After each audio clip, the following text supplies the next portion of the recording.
começamos mais um programa, Pesquisa em Pauta, pela Rádio TV da Unicamp. Eu sou professora Débora Maza, professora do Departamento de Ciências Sociais na Faculdade de Educação da Unicamp. E estou aqui porque orientei a pesquisa de doutorado de Nima Imaculada Spigolon, que será alvo da nossa conversa hoje. Discutimos hoje a pesquisa de doutorado de Nima. Nima, eu gostaria então de agradecer a sua presença e que você apresentasse de modo sucinto a sua pesquisa. Obrigada, Débora. A pesquisa, inicialmente, eu gostaria de render créditos à CAPES. Ela contou com uma bolsa de IDS, então isso possibilitou que eu tivesse uma dedicação exclusiva à pesquisa nesses 4 anos de doutorado. Em linhas gerais, o trabalho objetivou analisar o exílio como consequência direta do golpe de 1964, que depôs o governo João Goulart e instaurou a ditadura no Brasil. A caracterização dessa pesquisa, ela se dá com a descrição, análise e interpretação dos percursos de Elza Freire, entrelaçados aos de Paulo, seu esposo, Paulo Freire, e também de seus filhos, Madalena, Cristina, Fátima, Lutigardes e Joaquim. O recorte temporal se insere entre os anos de 1964 a 1979. Os cenários compõem-se do nacional e do internacional, aonde foram inseridos brasileiros acometidos pelo processo de exílio. As experiências de Elza que vão configurar a pesquisa. As experiências dela são mediadas por atividades no campo da educação. O casal se mantém vinculado ao campo da educação e, de uma forma muito particular, ao campo da educação de adultos. Essas experiências também envolvem toda a família. E os processos de exílio, então, desencadeiam um contato com algumas terminologias. Apátridas, desterros, diásporas, circulações, estigmas, enfim, que acomete toda a família. No âmbito geral, o foco da pesquisa é o exílio. O exílio entendido como um ato de Estado, um ato de violência, um ato de autoritarismo e que acometeu grandes parcelas de brasileiros. Como, quando, por quê, né? Assim, ela foi diretamente, ela e sua família, afetada pelo regime civil-militar que se instaura em 64. Então, nessa pergunta que você traz, eu tenho que, como na tese, eu preciso fazer um recuo, um breve recuo histórico, porque o escopo da pesquisa em que Elza e Paulo e a família se insere não são mais amplos do que o que nós trouxemos para essa conversa de hoje. Esse recuo ele tem em vista, então, criar a ambiência daquela época e se conhecer as circunstâncias nas quais os sujeitos, as configurações e os momentos e os movimentos de uma sociedade na qual eles emergem. Então, em retrospectiva, eu faço uma digressão até o pré-64, ou seja, aí eu vou selecionar alguns acontecimentos. Por exemplo, o casamento de Elza com Paulo em 1944.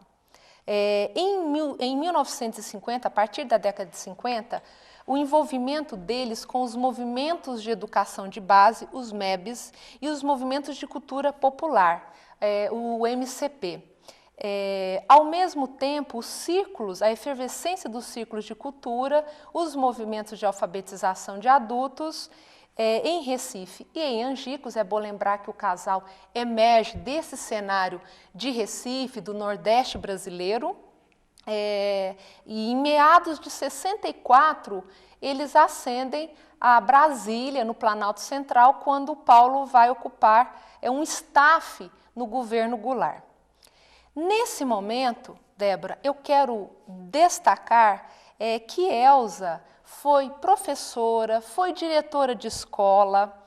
Ela chega, inclusive, na década de 50, a implantar de modo pioneiro a arte na rede pública de ensino, através da arte-educação, principalmente voltado para as atividades de alfabetização infantil. Elza era tida como uma precursora de práticas de alfabetização e de educação, enfim. Ao mesmo tempo, Paulo inicia suas atividades junto à Escola de Belas Artes e junto ao SEC. A influência de Elza é tão forte e tão consistente que ela desperta Paulo Freire para a educação. Ela o influencia e o traz para essa área, lembrando que Paulo era advogado. Nessa conversão de carreira, produzida pelo casamento, pela união entre Paulo Freire e Elza, o casal vai junto trabalhar com os círculos de cultura,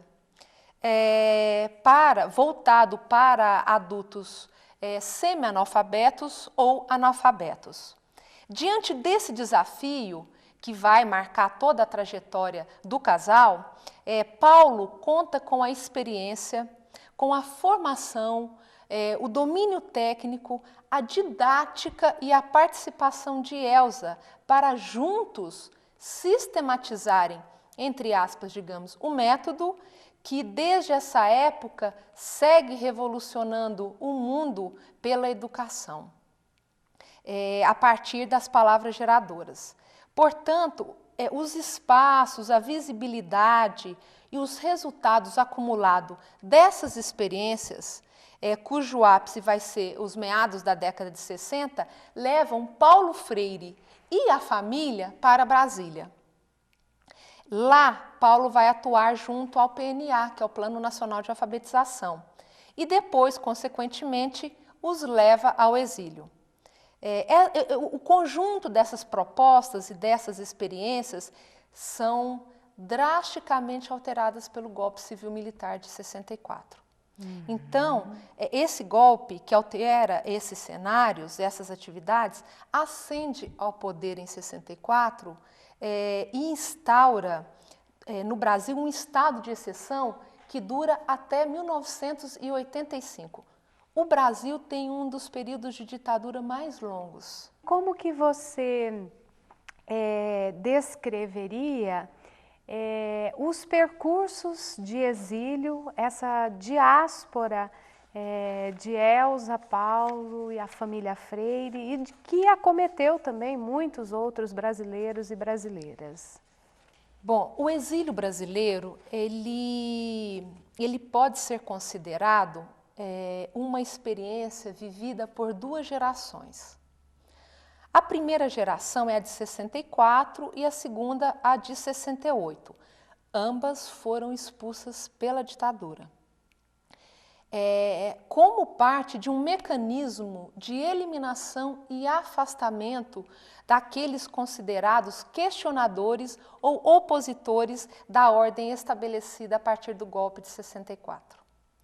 Para a primeira geração, a geração de 64, o exílio é marcado por cassações vinculadas ao governo Jango. E se concentra, digamos, aí nos intelectuais de Estado. Ao passo que para a segunda geração, a geração de 1968, ela é marcada, o exílio é desencadeado pelo AI-5 e que é representado pelas organizações clandestinas os militantes dos movimentos estudantis e da luta armada. Os freires, aí nós estamos falando Elza, Paulo e os filhos, compõem a primeira geração de exilados brasileiros, a geração de 1964. E aí eu quero trazer outros personagens desse momento que inclusive estão na tese, que saem junto no mesmo período. O presidente João Goulart e sua esposa Maria Tereza, Plínio de Arruda Sampaio, Paulo de Tarso dos Santos, Almeri Bezerra. E essas gerações, as duas gerações, ficam imersas na maior diáspora política brasileira. Então, nós ancoramos num conceito que há muitos exílios. Esses muitos exílios vividos pelos freires, nós denominamos como diáspora freiriana. O que seria essa diáspora freiriana? Ela foi elaborada a partir dos percursos individuais. Como nós não temos espaço aqui para tornar mais minucioso o percurso individual de cada um dos freires, eu digo que esse mapa está disponível na tese, mas é importante dizer que não é um mapa apenas cartográfico, de deslocamento de país e tal, mas um mapa de experiências do exílio vivido, sofrido, apreendido. Mapeie, por favor, o mapa do exílio, os percursos. Eu vou fazer aqui um recorte e vou me deter aos percursos de Elza e Paulo. E aí eu vou destacar algumas rotas. Segundo uma base de fontes documentais e não documentadas, documentais que nós duas acessamos durante a pesquisa, Paulo sai à frente, ainda em 64, segue para Bolívia. Da Bolívia há um segundo golpe de Estado. Paulo migra e se fixa no Chile. Quem sai primeiro do Brasil é Madalena, a filha mais velha, vai ao encontro do pai no Chile. Em meados de 65, bem rente ainda, Elza prepara a saída com os demais filhos e a família novamente se reúne no Chile em meados de 65. Aí é um marco importante. O Chile tem início as temporalidades diferentes da diáspora freiriana. Um filho casa, outro casa depois, uma vai na frente, outra vem depois. Então, esse é um marco de temporalidades diferentes dessa diáspora freiriana. O ano de 69 é vivido nos Estados Unidos. Em 70, eles aportam na Suíça. De lá o casal se insere em África e retornam definitivamente ao Brasil em 80. Aí eu gostaria de fazer um destaque para a Elza. Ela teve um papel fundamental em todos os percursos do exílio. Ora junto a Paulo Freire, seu esposo, companheiro, parceiro, ora com os filhos. Ela é a estrategista, ela é o alicerce e a estrutura da família. Porque as relações familiares durante as circunstâncias de exílio se tornam muito esgarçadas. Por exemplo, ainda em solo nacional, é Elza quem articula a partida fugitiva e segura de Paulo Freire. Depois, ela interfere de forma decisiva para que ele aceite o convite do Conselho Mundial de Igrejas para atuar na Suíça. E antes, o convence a aceitar o convite dos Estados Unidos e a lecionar em Harvard. E depois ela tem um papel assim muito exclusivo, digamos assim, com as inserções político-pedagógicas em África. Ainda dando destaque a Elza, professora educadora. Como que como que sua pesquisa traz essa Elza? Eu vou tentar situá-la dentro do escopo do doutorado, que é o que nós estamos conversando aqui hoje. De acordo com o conjunto de fontes documentais e não documentais reunidas e, inclusive, um pouco anterior ao doutorado, desde o mestrado, é um conjunto de fontes de pesquisa que eu venho reunindo, eu poderia trazer vários destaques. Todavia, eu selecionei África. Embora ela jamais se afaste da condição de educadora e de professora, há um marco no exílio da retomada profissional dessa mulher, que é a África.